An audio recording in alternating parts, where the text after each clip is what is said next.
Isang nakakakilig na balita ang pumuno sa social media nitong Kapaskuhan matapos mapabalitang di umano'y pinuntahan ni Paolo Avellino si Kim Chiu sa kanyang rest house sa Tagaytay para makisama sa Christmas celebration nito.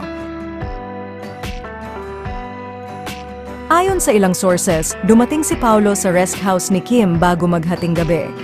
Perfect timing naman ito dahil umabot siya sa fireworks display na inihanda ni Kim eksaktong 2:00 ng madaling araw.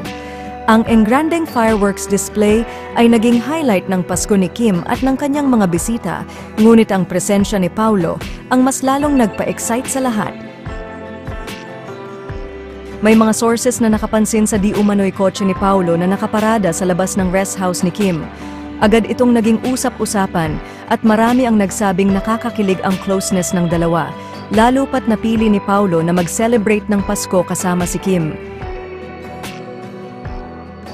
Ang tambalang Kim at Paolo ay patuloy na nagiging sentro ng atensyon at haka-haka, ngunit sa gitna ng lahat ng ito, mas pinili nilang manatiling pribado ang tungkol sa kanilang relasyon.